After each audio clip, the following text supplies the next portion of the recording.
तो और कोई है जो आंसर राइटिंग नहीं करके लाया हो? क्यों नहीं करके लाए भाई? आए नहीं थे ना? हैं? क्या मामला चल रहा है? हाँ? अरे सब कुछ ठीक ठाक है? मतलब एक दिन आ रहे हो, एक दिन गायब हो रहे हो, एक दिन आ रहे हो, एक दिन गायब हो।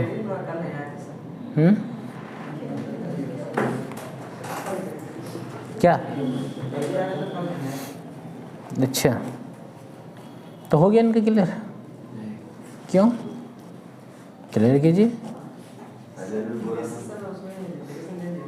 अच्छा, एप्लीकेशन बड़े बढ़िया, ठीक है। और आप? एप्लीकेशन तो नहीं आई थी, हैं? एप्लीकेशन सबमिट किया करो, ठीक है?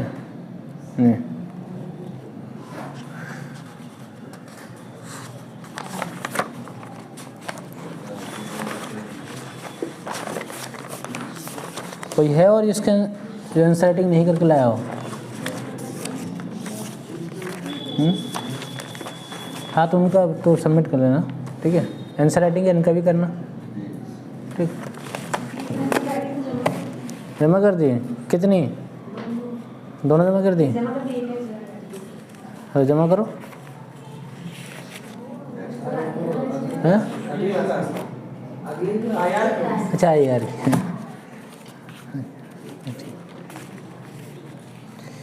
कहाँ तक पढ़ लिया था?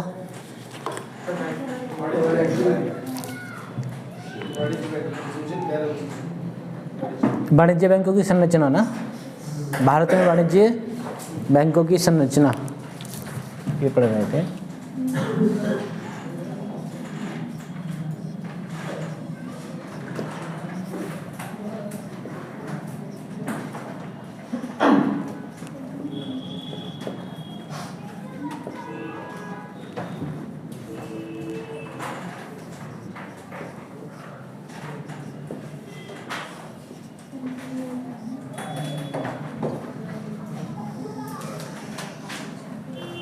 भारत में वाणिज्य बैंकों की संरचना।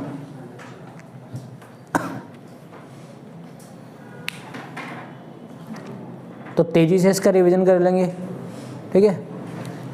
वाणिज्य बैंक के अंतर्गत अगर हम बात करें तो ये कौन से बैंक आते हैं? अनुसूचित वाणिज्य बैंक,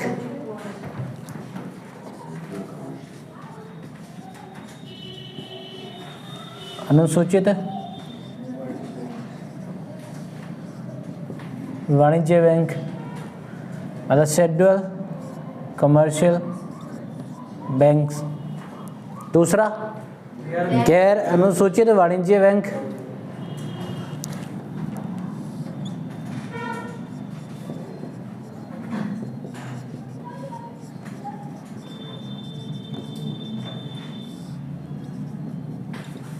गैर अनुसूचित वाणिज्य bank, non schedule commercial banks. जो नहीं बनाया था बना लेंगे। अनुसूचित वाणिज्य बैंक में भी कितने तरह के बैंक थे? कौन कौन से? दो तरह के बैंक थे, देशी और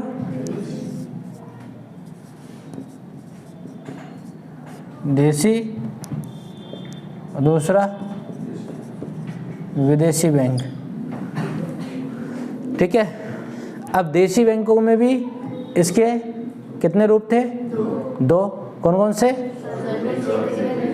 सार्वजनिक क्षेत्र के बैंक और दूसरा, एक तो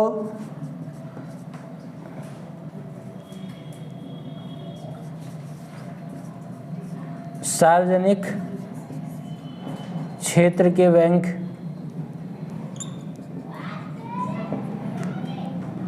और दूसरा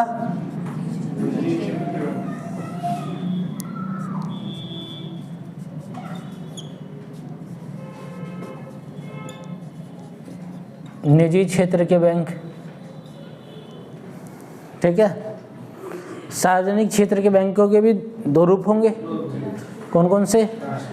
राष्ट्रीयकृत बैंक और दूसरा गैर राष्ट्रीयकृत। एक इसमें आ जाएगा राष्ट्रीयकृत बैंक और दूसरा गैर राष्ट्रीयकृत बैंक। ठीक है, एक राष्ट्रीयकृत बैंक हो गया, दूसरा गैर राष्ट्रीयकृत। क्या निजी क्षेत्र के बैंकों में भी इसके अलग रूप होते हैं? कौन कौन से? दो होते हैं, एक होता है नई पीढ़ी का, दूसरा पुरानी पीढ़ी का।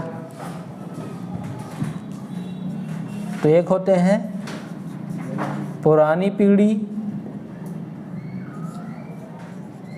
के बैंक और दूसरे हैं नई पीढ़ी के बैंक।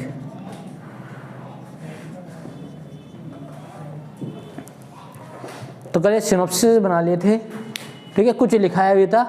आज हर एक टर्म्स को समझ लेंगे। अनुसूचित वाणिज्य बैंक क्या होते हैं, गैर अनुसूचित वाणिज्य बैंक क्या होते हैं, देशी बैंक विदेशी बैंक क्या होते हैं, सार्वजनिक क्षेत्र के बैंक में राष्ट्रीयकृत बैंक गैर राष्ट्रीयकृत बैंक ये क्या होते हैं, निजी क्षेत्र के बैंक में पुरानी पीढ़ी के बैंक और नई पीढ़ी के बैंक क्या होते हैं। क्या इनमें भी जनरेशन चलती रहती है? तो इस पर बात कर लेंगे। ठीक है, तो सबसे पहले बात करें कि वाणिज्य का अर्थ क्या होता है, वाणिज्य बैंक का क्या अर्थ होता है। तो कल भी बताया था, कोई बताएगा आखिर वाणिज्य बैंक का क्या अर्थ है? बताओ, कल बताया था।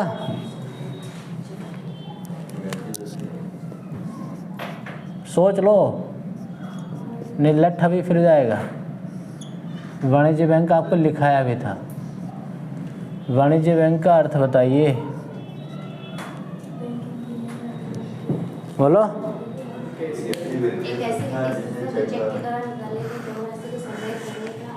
अधिकार रखती हूँ, ठीक है, एक ऐसी वित्तीय संस्था जिसे चेक द्वारा निकाले जाने वाली योग्य जमा राशि का संग्रह करने का अधिकार हो। एक तो ये परिभाषा, मतलब ऐसी वित्तीय संस्था जिसे चेक द्वारा निकाले जाने योग्य एक ऐसी वित्तीय संस्था जिसे चेक द्वारा निकाले जाने योग्य जमा राशि का अधिकार हो। एक तो ये हो गई। दूसरी परिभाषा, जमा राशि का अधिकार या जमा राशि के संग्रह का अधिकार हो, ठीक है। और दूसरी पे हाँ, दूसरा जमा राशि संग्रह, और बढ़ा लीजिए इसमें संग्रह का अधिकार। एक तो ये परिभाषा थी। दूसरा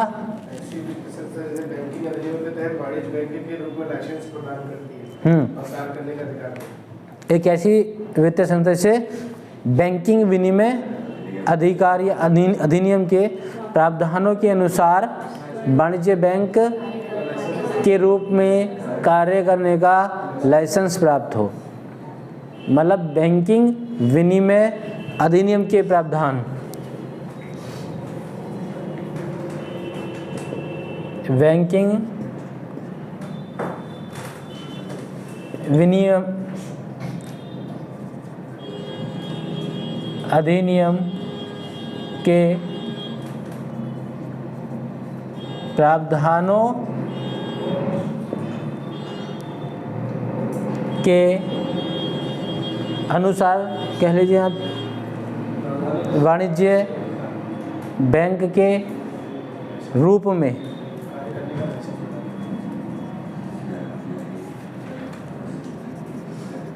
वाणिज्य बैंक के रूप में कार्य करने का लाइसेंसी, हाँ, ये लाइसेंसी अधिकार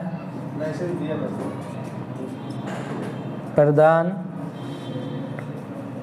किया गया हो। ठीक है,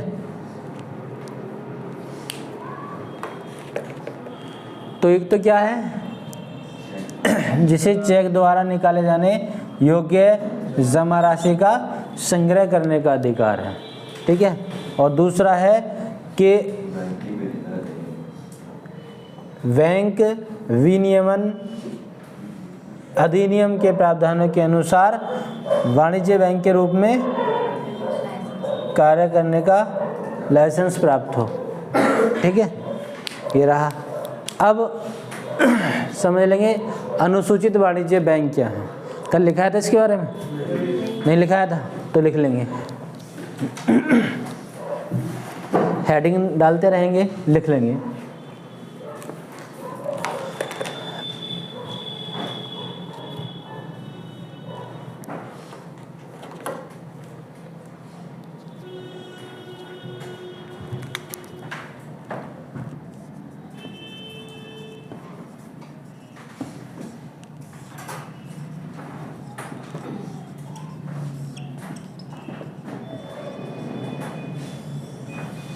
तो सबसे पहले नंबर पे अनुसूचित वाणिज्य बैंक के बारे में लिख लेंगे।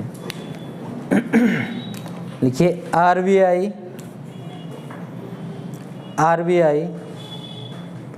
अधिनियम, कल बताए थे ना, अधिनियम भी कल बताए थे। ठीक है, तो आरबीआई अधिनियम 1934 की, आरबीआई अधिनियम 1934 की दूसरी अनुसूची सेकंड शेड्यूल में जिन बैंकों को शामिल कर लिया गया है,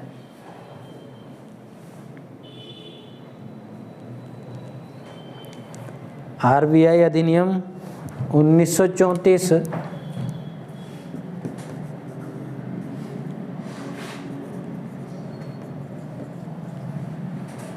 की दूसरी अनुसूची में जिन वाणिज्य बैंकों को शामिल कर लिया गया है और इस कारण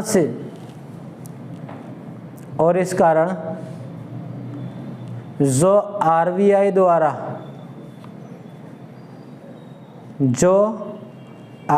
द्वारा तय मानकों के अनुसार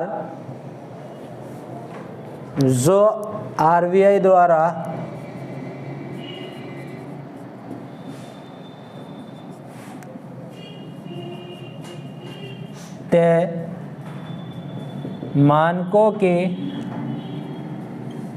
अनुसार कार्य करने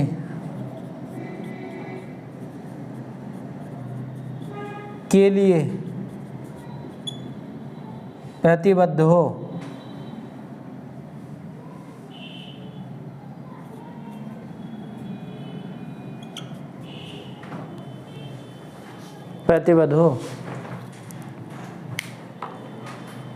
अनुसूचित वाणिज्य बैंक के वर्ग में रखे जाते हैं। अनुसूचित वाणिज्य बैंक के वर्ग में रखे जाते हैं।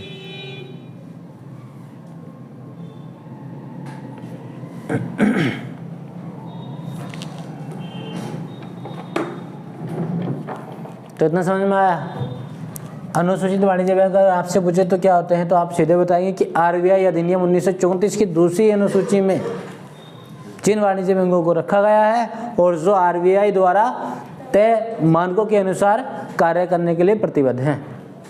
ठीक है, तो वो कौन से बैंकों में आएंगे? अनुसूचित वाणिज्य बैंक। इसको साफ कर दें, इसको ना। अब दूसरा हमारा क्या है? हाँ,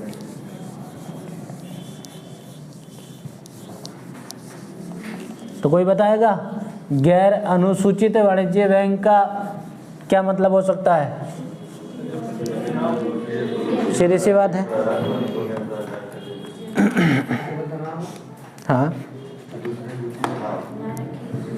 गैर, दूसरा आप यहाँ लिख लेंगे गैर अनुसूचित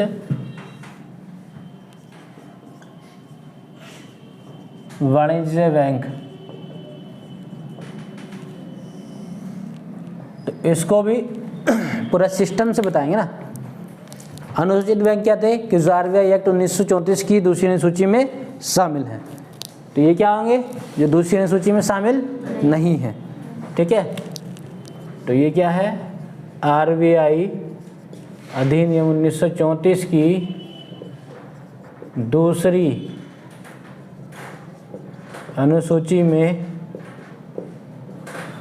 शामिल नहीं है। और दूसरा जो, बोलो दूसरी लाइन,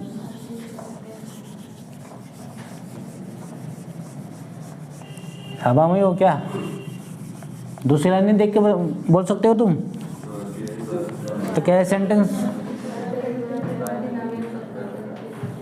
आंसर राइटिंग कर लेते हो या नकल मारते हो? नकल ही मारते हैं ना। जो सामने दिख रहा है उसको यही बोलना है, सीधे सीधे कॉपी करके।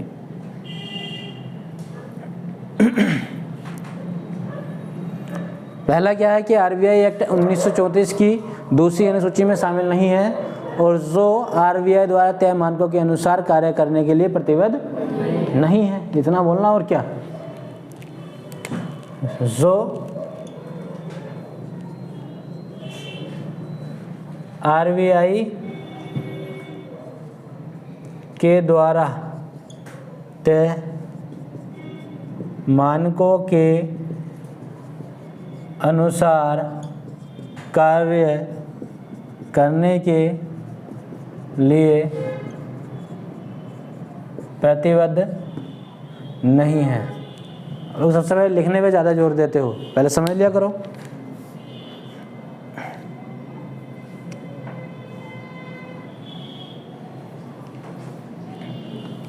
प्रतिबद्ध न हो या ना है, उनको कौन से वर्ग में रखा जाएगा?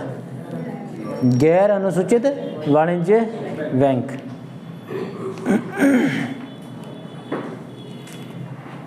अब अनुसूचित वाणिज्य बैंक जान लिया, गैर अनुसूचित वाणिज्य बैंक जान लिया, एक टिप्पणी लिख लेंगे, ठीक है। लोकप्रियता आखिर किसकी है इसमें ये भी पता चल जाएगा।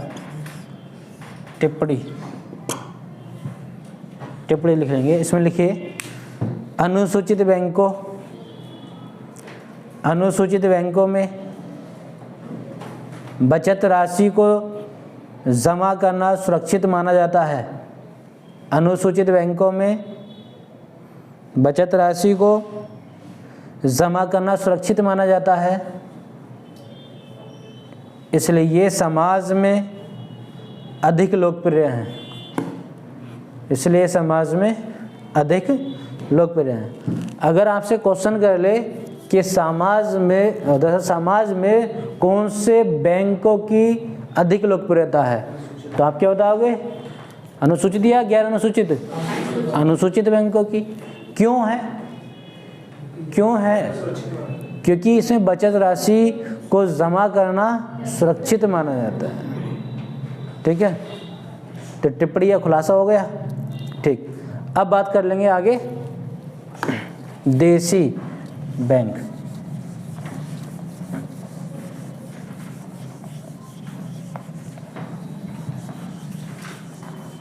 इसको साफ कर रहा हूं पूरा।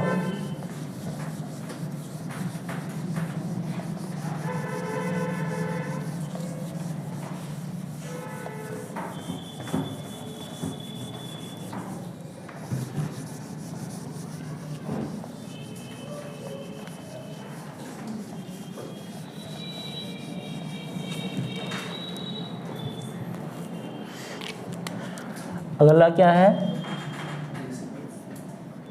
देसी बैंक।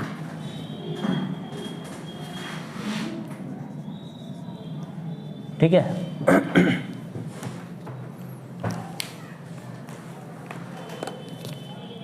इसमें क्या है, हिस्सेदारी की बात आती है, अधिकांश की बात आती है। अधिकांश मतलब अधिक प्लस अंश की बात आती है। तो जो भारत के निजी व्यक्ति या संस्थाओं के पास जिनका अधिकांश आधे से अधिक हो। भारत के व्यक्ति या निजी संस्थान के हाथों में जिन बैंकों में अधिकांश आधे से अधिक हो तो उनको रखा जाता है देशी बैंकों की श्रेणी में। ठीक है, तो लिख लेंगे इसमें,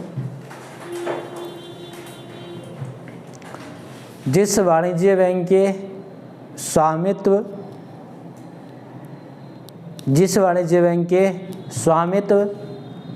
एवं प्रबंध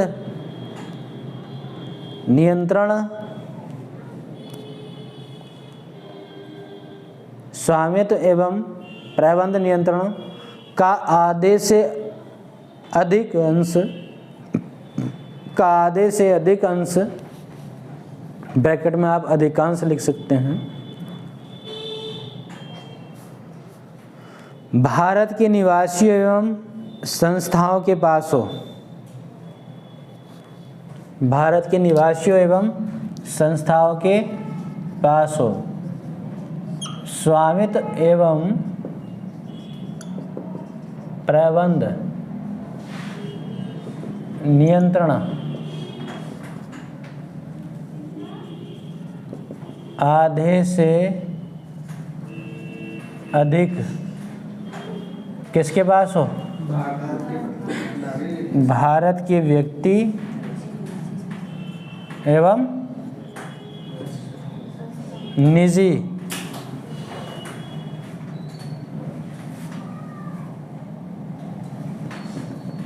संस्थाओं के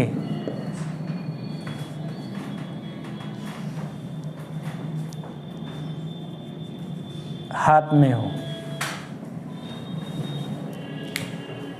उन बैंकों को कौन श्रेणी में रखा जाएगा? देसी। ठीक है, और बेटा ऐसे ही आपसे अगर पूछ ले विदेशी बैंकों का क्या मतलब होगा फिर? हाँ, तो उल्टा कर लो ना, उल्टा होगा तो बताओ तो। के पास कम भाग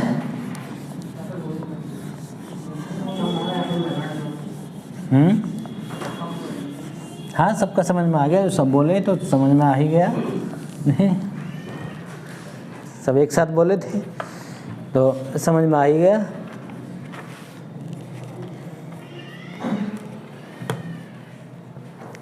देशी बैंकों में क्या है कि स्वामित्व एवं प्रबंधन आधे से अधिक भारत के व्यक्ति एवं निजी संस्थाओं के हाथों में है, तो उन बैंकों को किस में रखा जाएगा? देशी बैंकों की श्रेणी में। विदेशी बैंकों में क्या है कि जिन बैंकों में स्वामित्व एवं प्रबंधन किसी विदेशी निवासी है, विदेशी निवासी व्यक्ति मतलब इसमें NRI भी शामिल हैं। ठीक है, विदेशी व्यक्तियों के हाथों में या संस्थाओं के हाथों में हो और कम से कम कितना हो? आधे से अधिक अंश हो, तो उसको किस में रखा जाएगा? विदेशी बैंकों। तो इसमें भी लिख लेंगे आप,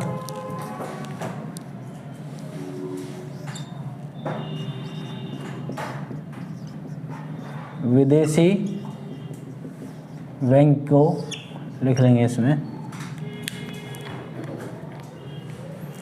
इसमें क्या है? स्वामित्व एवं प्रबंध नियंत्रण आधे से अधिक किसके हाथ में हो? विदेशी व्यक्ति मतलब इसमें NRI सहित है, विदेशी व्यक्ति एवं संस्था के हाथों में हो। विदेशी व्यक्ति एवं विदेशी संस्था के हाथों में। सिनॉप्सिस तो बनाते ही रहेंगे और लिखेंगे भी हाथ साथ साथ। लिख भी रहे हो नहीं? यस सिर्फ सिनॉप्सिस। हाँ, सिनॉप्सिस भी बनाइए। ये आपको एकदम क्रीम निकाल के दिया जा रहा है, क्यों? मुझे पता आप रिवीजन करोगे नहीं, और रिवीजन करोगे नहीं फिर आप सिनॉप्सिस भी नहीं बनाओगे, और फिर आप जो है आरोप लगाओगे कि सिलेक्शन आपकी वजह से नहीं हुआ है, क्योंकि आप बोलते थे बार बार रिवीजन करो करो और हम करते नहीं थे।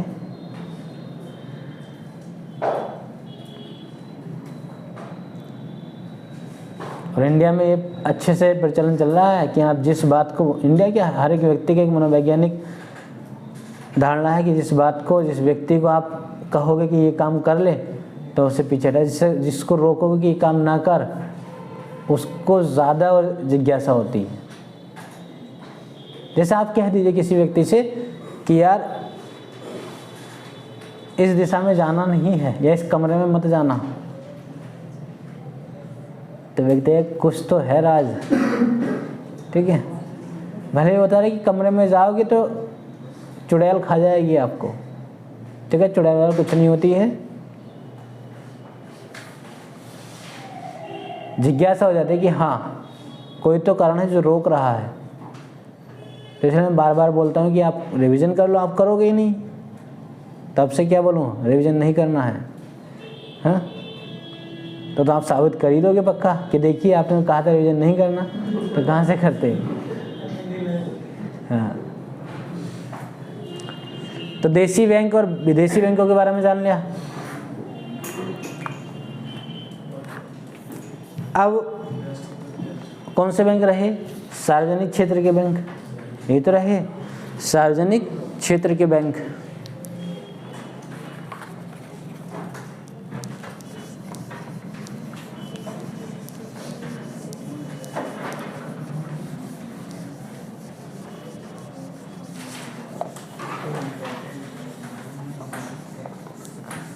ये हो गया था ना जिसको इरेज कर रहा हूँ।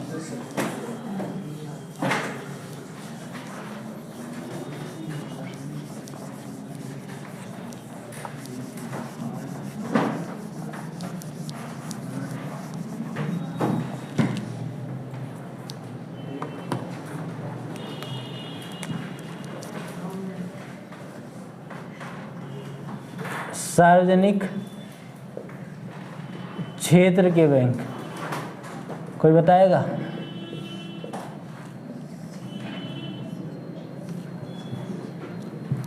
सार्वजनिक क्षेत्र के बैंक, इसमें स्वामित्व और प्रबंधन नियंत्रण किसके हाथों में होगा? हाँ, अधीनस्थ कार्यालयों के माध्यम से भारत के राष्ट्रपति के पास होगा, भारत के राष्ट्रपति के पास होगा। तो लिख लीजिए इसमें, ऐसा अनुसूचित वाणिज्य बैंक, ऐसा अनुसूचित वाणिज्य बैंक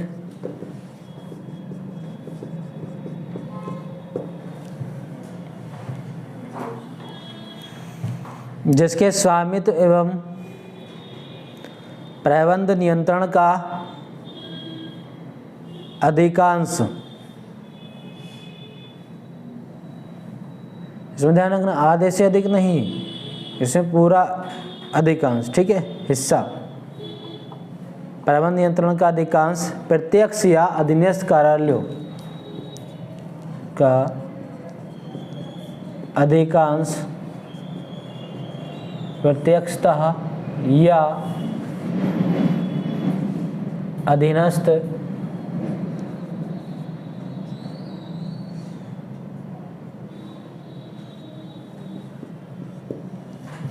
अधीनस्थ कार्यालयों के माध्यम से,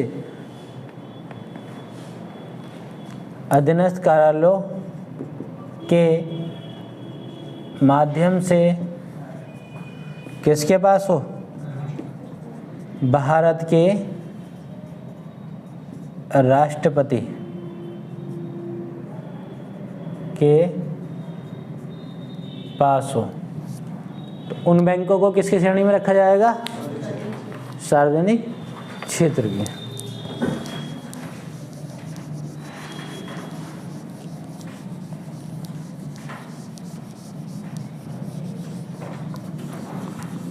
अब एक टिप्पणी लिख लेंगे या एक खुलासा कर लेंगे, ठीक है।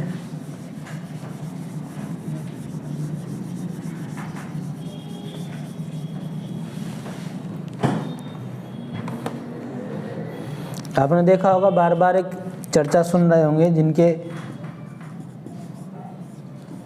वो तो लोग ज़्यादा, जिनकी फैमिली में कोई बैंक में है तो वो तो बहुत अच्छे से जान रहा होगा कि सरकार का एक नज़रिया, या सरकार ने अपना एक स्टेटमेंट दिया कि अब जो ये प्राइवेट बैंक हो या सरकारी बैंक हो, इनका जो है समायोजन किया जाएगा, ठीक है, विलय कर दिया जाएगा 6 बड़े बैंकों में।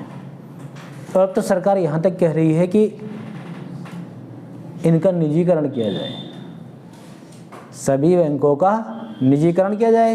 इसके संबंध में आप देखते हो बहुत ऐसी जगह हैं, मतलब संगठित होकर के या अपने अपने स्तर से बैंक कर्मचारी हड़ताल भी करते हैं। आप देखते हो अक्सर ऐसा होता है कि महीने में 3-4 बार ऐसा हो ही जाता है कि हड़ताल हो जाती है। ऊपर से एक तो Sunday, second Saturday, good Friday, दादा फ्राइडे, दादी फ्राइडे, ये सब रहता है। इतनी छुट्टियां हैं बैंक में, और फिर उसके बाद हड़ताल है, ठीक है। तो टिप्पणी लिख लीजिए इसमें। बजट 2016 में सरकार ने यह संकेत दिया है, 2016 में सरकार ने यह संकेत दिया है कि सार्वजनिक क्षेत्र के बैंकों का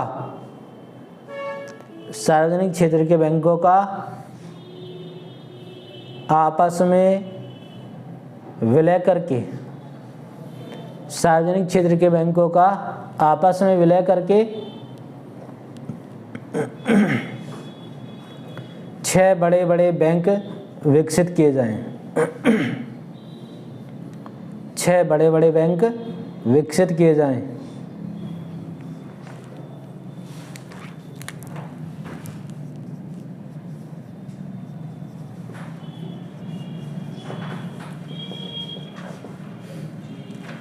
निजी क्षेत्र के बैंक।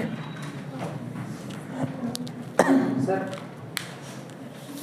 जो आप अधिकांश हिस्सा राष्ट्रीय के बारे में, मतलब आधे से अधिक नहीं, अधिकांश वाला आधे से अधिक से मतलब नहीं है। अधिकांश का मतलब हिस्सेदारी, ठीक है। ज़्यादा हिस्सेदारी सरकार की है, हाँ, मतलब बड़ा हिस्सा सरकार के पास है। नहीं, अधिकांश का मतलब हिस्सेदारी से समझ लीजिए इसे, बड़ा है छोटा नहीं। अधिकांश का मतलब हिस्सेदारी, ठीक है। हाँ, आधे से अधिक अधिकांश है, मतलब आधे से अधिक हिस्सेदारी है।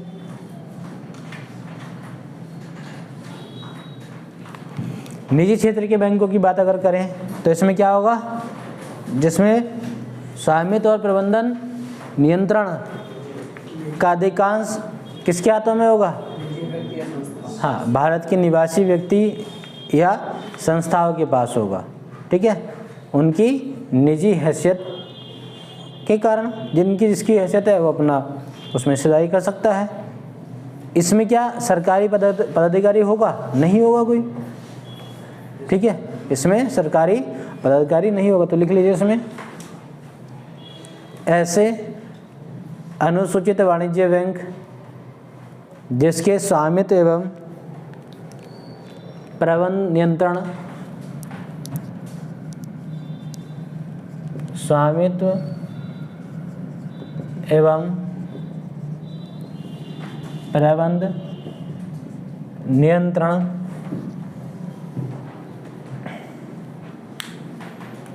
का अधिकांश भारत के निवासी व्यक्तियों एवं संस्थाओं के पास का अधिकांश भारत के व्यक्तियों एवं संस्थाओं के पास हो, संस्थाओं के पास उनकी निजी हैसियत के कारण हो, संस्थाओं के पास उनकी निजी हैसियत के कारण हो, निजी हैसियत के कारण हो,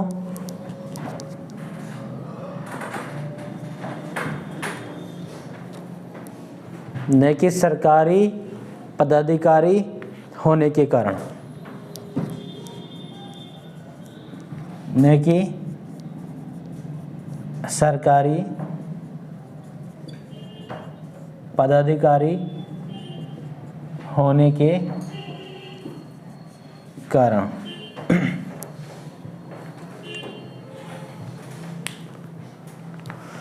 मतलब ऐसे बैंक के जिसमें स्वामित्व है, प्रबंधन नियंत्रण का अधिकांश भारत के व्यक्तियों या संस्थाओं के पास हो, निजी संस्थाओं के पास हो, और उनकी निजी हैसियत में जो उनके पास पैसा है, संपत्ति है, जिनकी हिस्सेदारी हो, जितनी हिस्सेदारी उनकी होगी उसके अनुसार हो, न कि किसी सरकारी पदाधिकारी। मतलब इसमें क्या है, सरकार का कोई पदाधिकारी शामिल होता है कि नहीं होता है उसमें।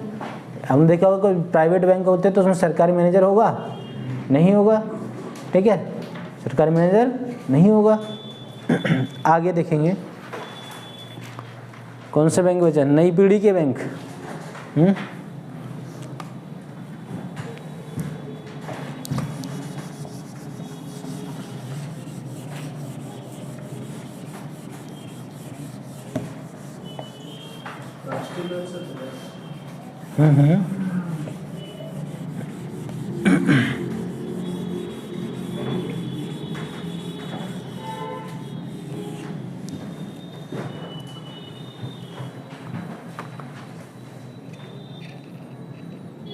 पहले नई पीढ़ी के बैंक देख लो।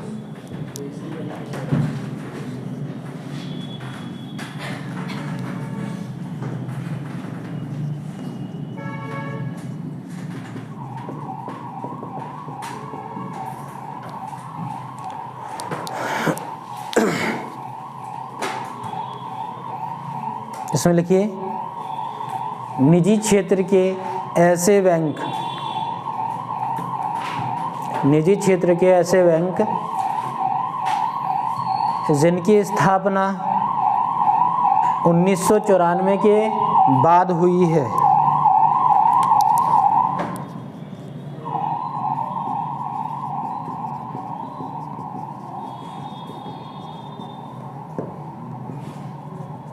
जिनकी स्थापना 1994 के बाद हुई है और जिन्हें लाइसेंस देने के लिए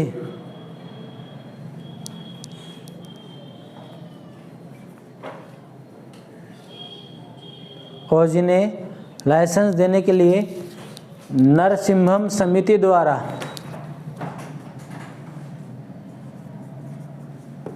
लाइसेंस देने के लिए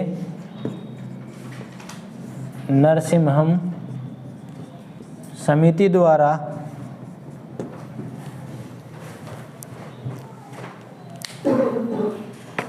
सुझाए गए नए बैंक मानकों का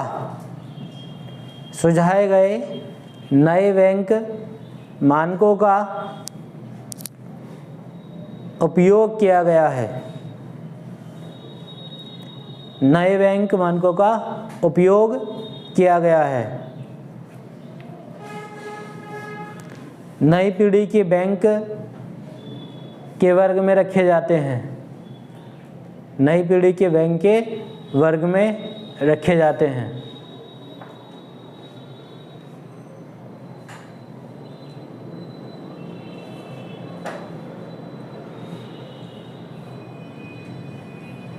ठीक है, अब देख लेंगे पुरानी पीढ़ी के बैंक।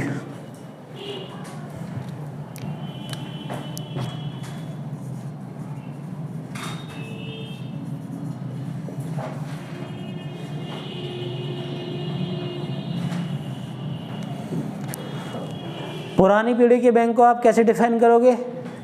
निजी क्षेत्र के ऐसे बैंक जिनकी स्थापना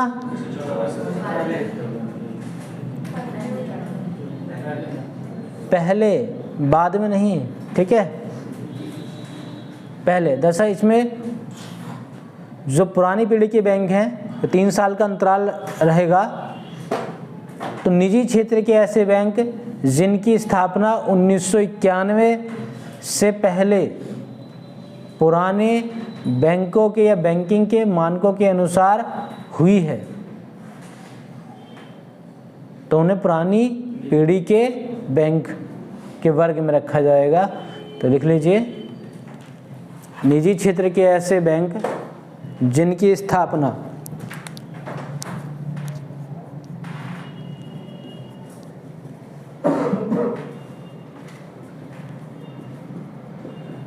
ऐसे बैंक जिनकी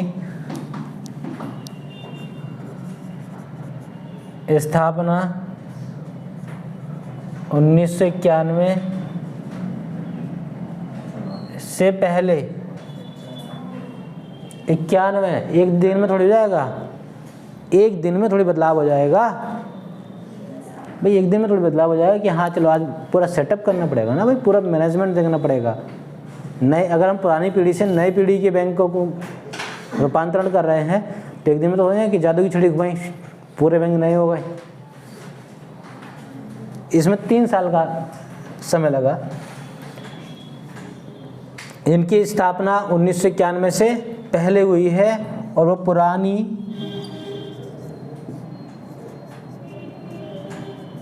या पुराने बैंकिंग मानकों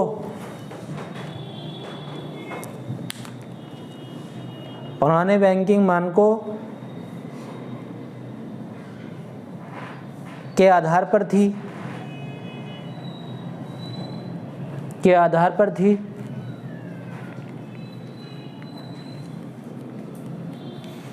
उन्हें पुरानी पीढ़ी के बैंक के वर्ग में रखा गया है, उन्हें पुरानी पीढ़ी के बैंक के वर्ग के रूप में रखा गया है।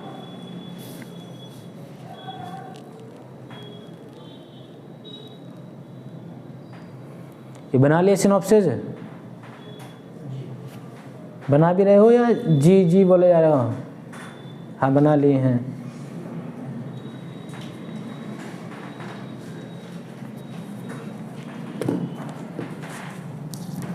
अब आगे देखेंगे राष्ट्रीयकृत बैंक।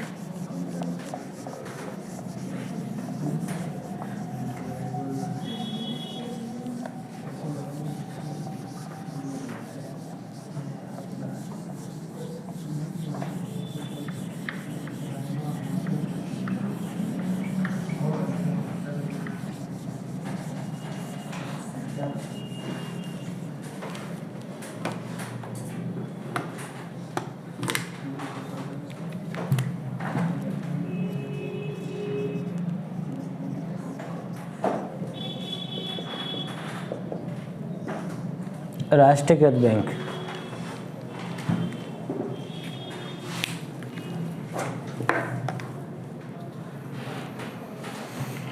इसमें लिखिए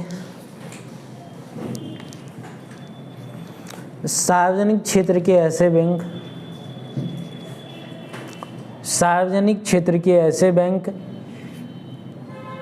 जिनकी स्थापना तो निजी बैंक के रूप में हुई थी। सार्वजनिक क्षेत्र के ऐसे बैंक जिनकी स्थापना तो निजी बैंक के रूप में हुई थी, लेकिन बाद में सरकार ने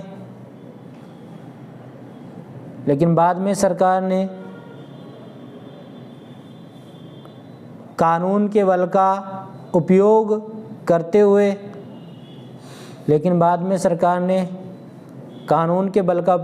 हुए जिनके स्वामित्व एवं प्रबंध नियंत्रण का अधिकांश जिनके स्वामित्व एवं प्रबंध नियंत्रण का अधिकांश का अधिग्रहण कर लिया। अधिकांश का अधिग्रहण कर लिया, अधिग्रहण मतलब अपने नियंत्रण में ले लिया, कब्जे में ले लिया। ठीक है। राष्ट्रीयकृत बैंक के रूप में वर्गीकृत होते हैं। राष्ट्रीयकृत बैंक के रूप में वर्गीकृत होते हैं। इसमें छोटे छोटे पॉइंट बना करके लिख लेंगे।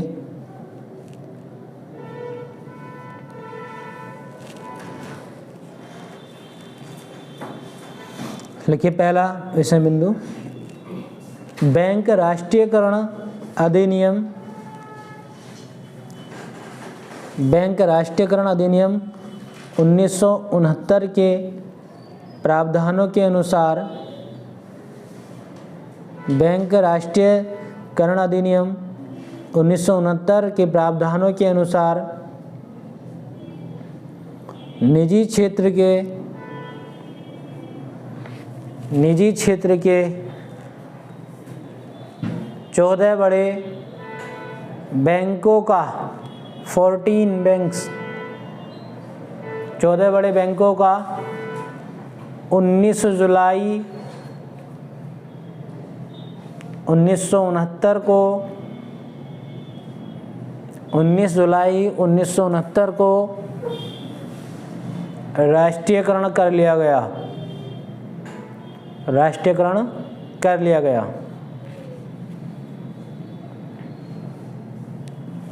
अगला बिंदु लिखेंगे इसमें, राष्ट्रीयकरण का केंद्रीय उद्देश्य यह था कि,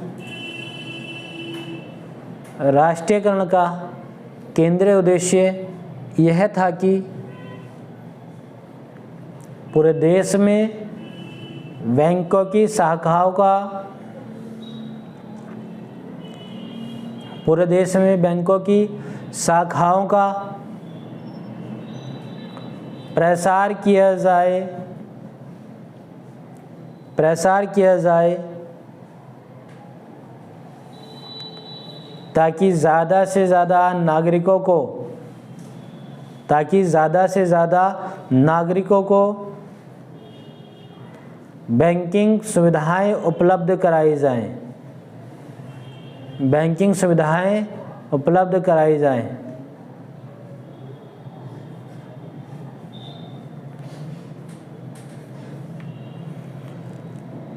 बचत संग्रहण की राशि लगातार बढ़ाई जाए। हाँ, इसी में लिखेंगे, बचत संग्रहण की राशि लगातार बढ़ाई जाए ताकि निवेश का स्तर लगातार ऊंचा हो जाए, ताकि निवेश का स्तर लगातार ऊंचा हो जाए और उत्पादन वृद्धि की दर, और उत्पादन वृद्धि की दर लगातार कम होगी या बढ़ेगी? बढ़ती जाए, लगातार बढ़ती जाए। इसका मतलब ये है कि जब व्यक्तियों के पास बचत ज़्यादा होगी, और क्या बचत ज़्यादा है तो आप निवेश भी कर सकते हो कहीं, और निवेश करोगे तो उससे पैसा भी तो, मुनाफा भी तो लोगे, लाभ नहीं लोगे, पैसा नहीं कमाओगे। तो जो उत्पादन होगा उसमें क्या होगी? वृद्धि होगी। ठीक है, तो उत्पादन की दर बढ़ती जाएगी। इसी में लिखिए आगे, इसी में आगे, अर्थात वित्तीय समावेशन के साथ, अर्थात वित्तीय समावेशन के साथ आर्थिक समृद्धि में, समृद्धि बोल रहा हूँ, समृद्धि नहीं, समृद्धि, हाँ, आर्थिक समृद्धि में सुधार करना आर्थिक समृद्धि में सुधार करना मुख्य उद्देश्य था। कहने का मतलब ये कि आर्थिक स्थिति को सुधारना मुख्य उद्देश्य था। इसके समृद्धि की प्रक्रिया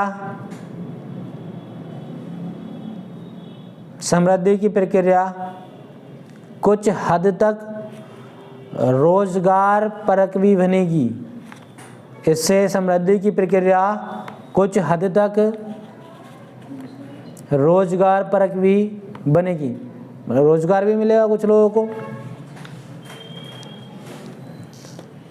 अब देख लें, कोई भी चाहे सरकार हो चाहे कोई व्यक्ति अगर कोई कार्य करना शुरुआत करता है या शुरू करता है तो उसके सामने लाभ तो दिखता ही है उसे, मगर कुछ चुनौतियां भी आती हैं। ठीक है, फायदे होंगे तो बीच में क्या आएगा, चुनौतियां भी आएंगी।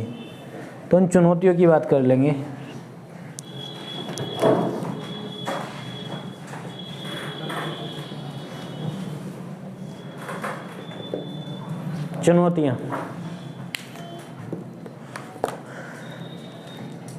चुनौतियों में आप लिखेंगे पहला बिंदु, संचित निधि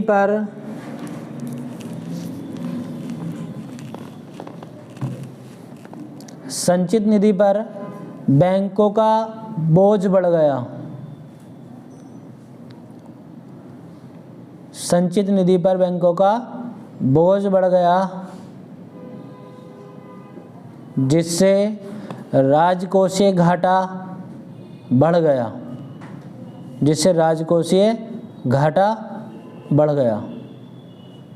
अब क्या हुआ, इसका उल्टा हो गया था। मतलब लोग बचत करने लगे। ठीक है, ज़्यादा से ज़्यादा बचत होगी तो बेहतर होगा। सरकार ने सोचा कि बचत करेंगे, निवेश करेंगे, निवेश कर ही नहीं रहे। क्यों करें, इतने में काम चल रहा है। भारत का नागरिक बड़ा स्ट्रॉन्ग है। अगर आप उससे बोलो कि बाकी में अगर 100 रुपये का किसी व्यक्ति के पास है तो उससे बोलो कि आपको 100 रुपये में 5 दिन बिताने हैं, तो बिता लेगा चना भुजा खा के।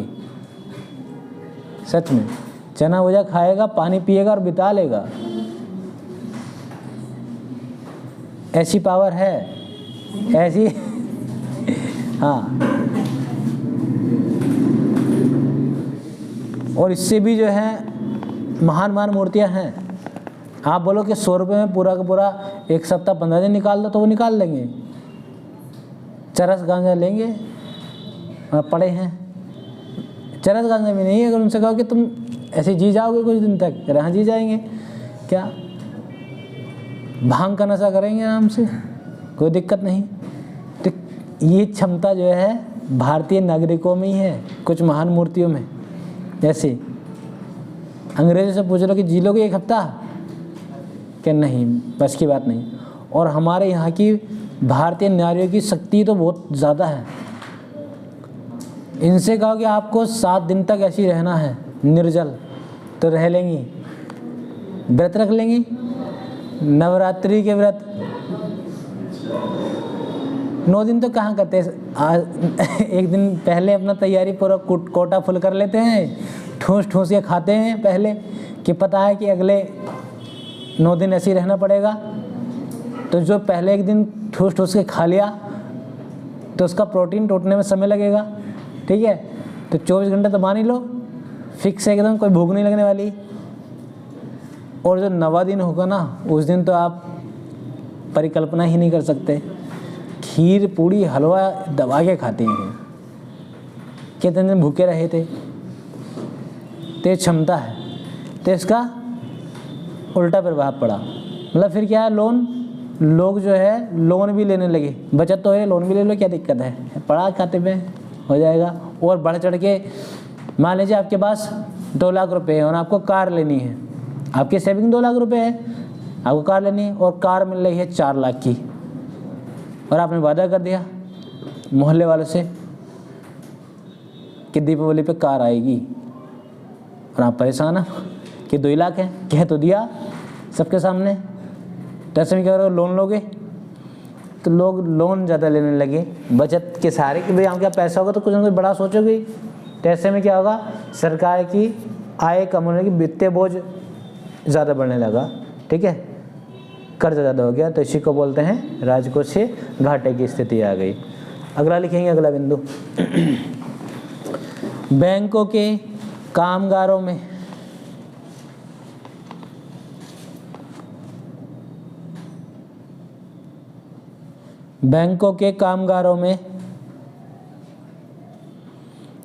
दायित्वबोध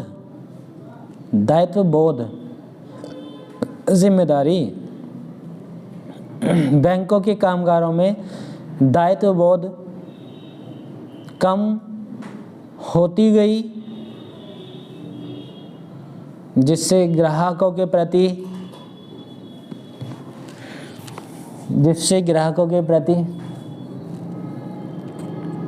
सेवा की गुणवत्ता भी कम होती गई, जिससे ग्राहकों के प्रति सेवा की गुणवत्ता भी कम होती गई। इसलिए आप देखोगे कि आप सरकारी बैंक में चले जाइए, वही पूरी प्रक्रिया। इसके ऊपर एक जो है कुछ कॉमेडी वीडियोज बनती हैं आजकल, वो बहुत ट्रेंड में चला है। मुसद्दी लाल के बारे में आपने सुना? मुसद्दी लाल एक किरदार है, तो वो हर एक विभाग की ऐसी दृश्यों को सामने लाता है जो वास्तव में ऐसी घटनाएं होती हैं। जैसे बैंक में कभी उसके पूरी जो टीम है एक, वो बैंकों का पूरा एक दृश्य दिखाएगी, बैंकों के हर एक कर्मचारी के बिहेवियर दिखाएगी। मतलब जाओगे, व्यक्ति मुदस्सी लाल जाता है, पैसा निकालना होता है उसे, उसके खाते में उसने 10,000 रुपये जमा किए होते हैं 4 दिन पहले, और फिर निकालने आता है किसी ज़रूरी काम के लिए, तो उसके खाते में 10,000 रुपये होते ही नहीं कि 10,000 रुपये कहाँ गए। तो बैंक वाला कहता है कि भैया हमें क्या पता, तुमने खाता नंबर डाला था। कि खाता नंबर तो मैंने सही डाला था, देखो। तो एक मैडम कहते कि पांडे जी से मिलो, पांडे जी के पास जाते हैं, पांडे जी कहते हैं कि मैनेजर साहब से मिलो, मैनेजर साहब के पास जाते हैं, तो वो कहते हैं अच्छा पासबुक लेके आओ, कि पासबुक तो मैं लाया नहीं आज, तो कल आना, खाता नंबर दिखाओ। तो कह रहे कल कितने बजे आना? कि 10 बजे आना। 10 बजे तो आज भी आया था, 1 घंटे घुमाया, हाँ तो कल आना। अब टाइम कितना हुआ? इस तरह से 1 बज गया, 1 बज गया तो लंच का टाइम हो गया। वो सारी प्रक्रिया दिखाते हैं हर एक विभाग की, सिर्फ बैंक की नहीं, हर एक विभाग की। विद्युत विभाग में और सबसे ज़्यादा जो उनका एक वीडियो रहा टेलीकॉम कंपनी का, जैसे क्रॉस कनेक्शन हो जाता है ना, किसी का फ़ोन रॉन्ग नंबर किसी के पे आ रहा है, PNT में लैंडलाइन पे, तो कह रहा अभी तो जो है फूलवती कॉल कर रही थी, किसी फूलवती को पूछा जा रहा था, अब धनीराम को पूछा जा रहा है आज, और उससे पहले जो है गुलाबो देवी को।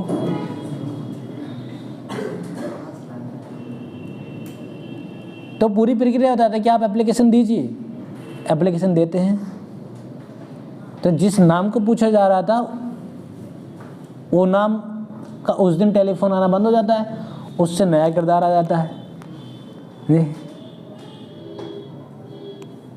और सबसे रोचक बात क्या है कि उन्हीं टेलीकॉम कंपनी का एक कर्मचारी जो कि गेटमैन होता है, वो इस पूरी प्रक्रिया को करता है, वो छांटता रहता है कि हमें हर रोज इतने कॉल करने हैं, नए नए नंबर, मतलब नए नए नाम से, कि लोग आएंगे परेशान होंगे, कुछ तो देंगे कि यार प्लीज़ ये कनेक्शन को ज़रा ठीक कर दीजिए। तो बहुत अच्छा है ये, आप देखेंगे भी तो समझ में आ जाएगा कि हाँ वास्तविकता उसमें दिखाई जाएगी। तो खैर यहाँ जाइए अपना, तो बैंकों के कामगारों के में दायित्व बोझ या बोध, दायित्व बोझ नहीं बोध कम होती गई, इससे ग्राहकों के प्रति सेवा की गुणवत्ता भी कम होती गई। ठीक है,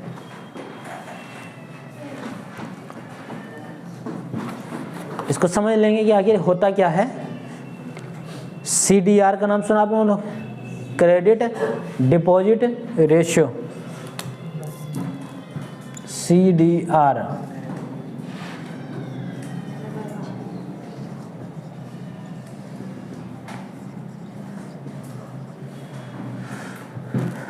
क्रेडिट डिपॉजिट रेशो, CDR बराबर होता है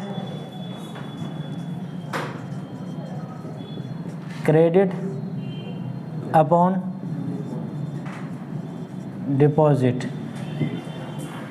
क्रेडिट अपॉन डिपॉजिट, क्रेडिट मतलब ऋण राशि, क्रेडिट मतलब ऋण राशि हुई ना, आपके खाते में क्रेडिट हो गया है या आपने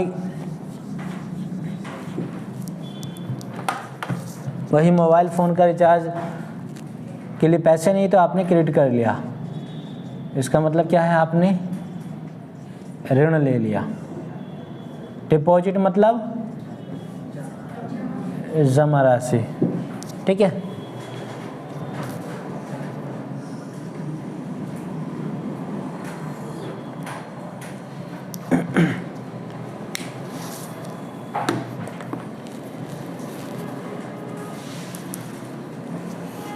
अब क्या हुआ, अगर आप CDR को बढ़ाएंगे तो क्रेडिट को बढ़ाना होगा या डिपॉजिट को बढ़ाना होगा? किसको बढ़ाना होगा? अगर आप CDR को बढ़ाएंगे तो किसको बढ़ाना होगा? क्रेडिट को बढ़ाना होगा। डिपॉजिट बढ़ाएंगे तो कम हो जाएगा ना, नीचे की संख्या अगर बढ़ाएंगे तो कम होता रहेगा, ऊपर की संख्या बढ़ानी है ना, क्रेडिट बढ़ाना है।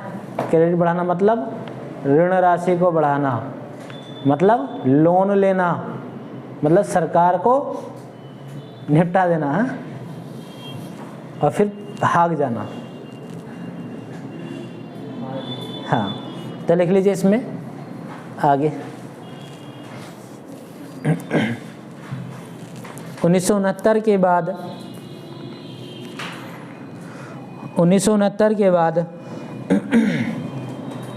कृषि प्रधान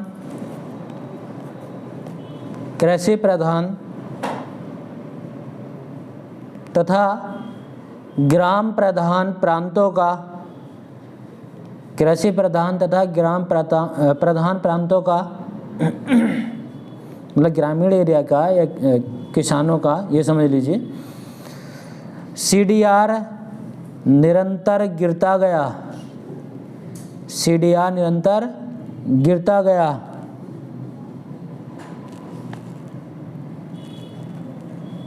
तथा उद्योग प्रधान एवं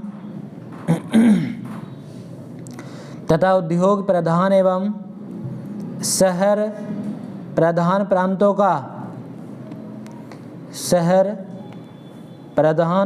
का CDR लगातार बढ़ता गया। तब मुझे बताइए, गांव के लोगों ने ज़्यादा लोन लिया या शहर के लोगों ने? बोलो। शहर के लोगों ने ज़्यादा क्रेडिट किया, ये तभी तो CDR बढ़ा उनका, ठीक है। कृषि प्रधान या ग्रामीण प्रधान जो लोग हैं उनका तो CDR गिरता गया। इसका मतलब क्या है कि उन्होंने लोन कम लिया। इसका उल्टा भी कर सकते हैं कि नहीं? इसका मतलब है कि जमा राशि किसकी ज़्यादा हो गई? गांव की होगी ना, शहर की कैसे? गांव की हो जाएगी ना, कृषि प्रधान की। अगर जमा राशि बढ़ा देंगे तो इसका मतलब क्या है, ये कम हो जाएगा। नीचे की संख्या बढ़ा देंगे तो CDR क्या हो जाएगा? कम हो जाएगा। और कम किसका है? गांव की, ठीक है। आगे लिख लीजिए, इसी में लिखना है, अर्थात ग्रामीण अंचल एवं कृषि समुदाय से, अर्थात ग्रामीण अंचल एवं कृषि समुदाय से वित्त का पलायन हुआ,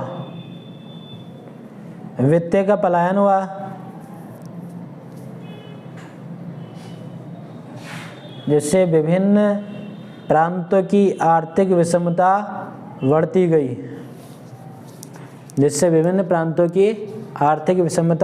बढ़ती गई,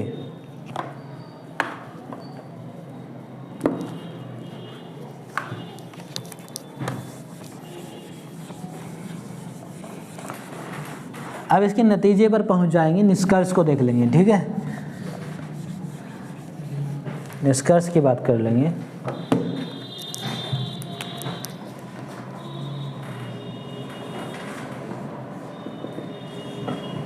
निष्कर्ष लिखिए। उपरोक्त नकारात्मक प्रभाव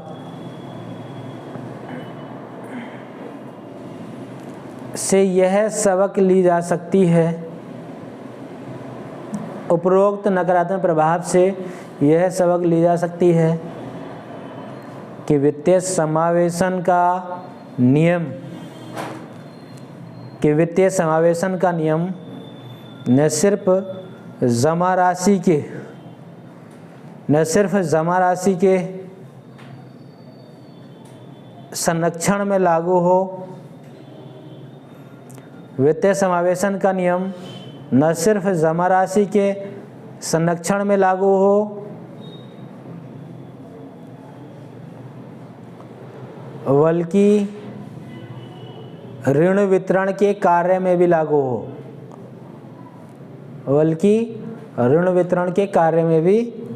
हो। इसका सीधा सरल उदाहरण आप अक्सर बैंकों में देखने को मिल जाएगा। जो व्यक्ति अमीर है तो उसको दूसरी तरीके से ट्रीट किया जाता है।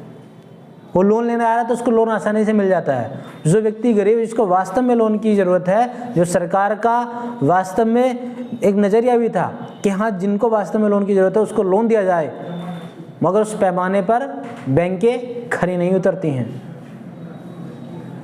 एक गरीब व्यक्ति जिसको लोन की आवश्यकता, अगर बैंक में लोन लेने के लिए जाता है तो इतनी लंबी प्रक्रिया बता देते हैं कि वो लोन लेने के नाम से ही जो है डर लगने लगता है। कितनी जटिल प्रक्रिया है, उसको ज़रूरत है तुरंत पैसा उसके खाते में आ जाए ताकि वो अपना जिस काम के लिए लोन ले रहा है उस कार्य को पूरा कर ले, मगर ऐसा होता नहीं है। इसका उल्टा होता है। जिनको लोन की इतनी आवश्यकता नहीं है वो अमीर लोग अपना गए, मैनेजर भी ठीक से बात कर रहे हैं, बैंक के कर्मचारी पूरा सम्मान दे रहे हैं, और हो सकता है कि बैंक में जाने की नौबत भी ना आए। फ़ोन पे या अपने किसी निजी सचिव को, निजी व्यक्ति को भेज दिया कि जाइए लोन करा लाइए, और लोन हो गया, कोई दिक्कत नहीं है उसमें। ऐसे उदाहरण आपके सामने हैं, चाहे वो विजय माल्या हो, चाहे सुब्रत राय हो। तो ऐसे में क्या है, सरकार को विशेष ध्यान देना चाहिए कि ऋण के वितरण पर, इसके कार्यशैली पर ध्यान देना चाहिए। आगे बात कर लेंगे गैर राष्ट्रीयकृत बैंक। आगे लिख लेंगे, इसको साफ कर देना।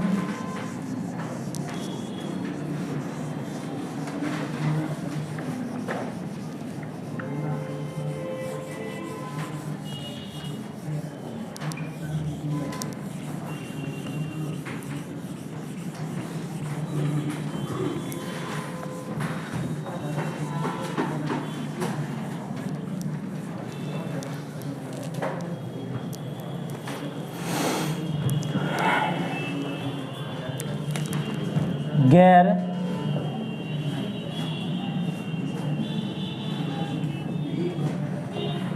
राष्ट्रीयकृत बैंक, इसमें लिख लेंगे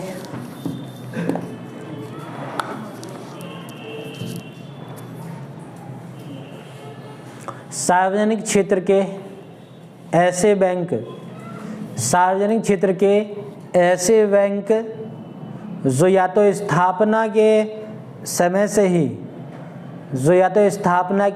से ही सरकारी स्वामित्व में है, स्थापना के समय से ही सरकारी स्वामित्व में है, या जिनके स्वामित्व का अधिग्रहण करने के लिए कानून के बल का उपयोग नहीं किया गया, कानून के बल का उपयोग नहीं किया गया, गैर राष्ट्रीयकृत बैंक के वर्ग में रखे जाते हैं। गैर राष्ट्रीयकृत बैंक के वर्ग में रखे जाते हैं।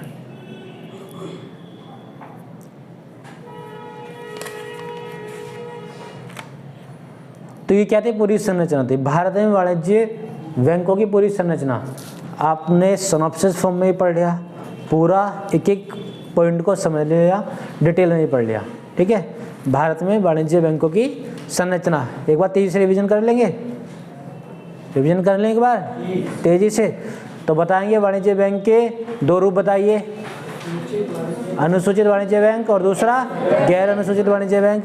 अनुसूचित वाणिज्य बैंक के भी कितने रूप होते हैं, कौन कौन से, देशी और विदेशी। देशी बैंक के बताइए, सार्वजनिक क्षेत्र के बैंक और दूसरा निजी क्षेत्र के बैंक। सार्वजनिक क्षेत्र के बैंकों के भी दो रूप होते हैं, कौन कौन से, राष्ट्रीयकृत बैंक और दूसरा गैर राष्ट्रीयकृत बैंक। निजी क्षेत्र के बैंक बताइए, नई पीढ़ी के बैंक और पुरानी पीढ़ी के। ठीक है, सिंपल सी बात है, समझ गए, कोई दिक्कत नहीं। तो लिखिए क्वेश्चन।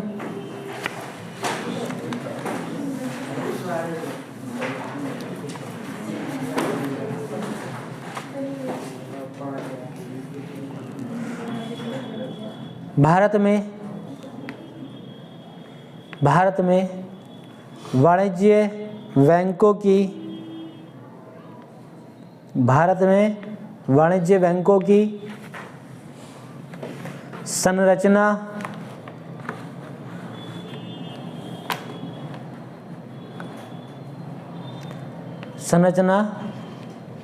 को दर्शाइए।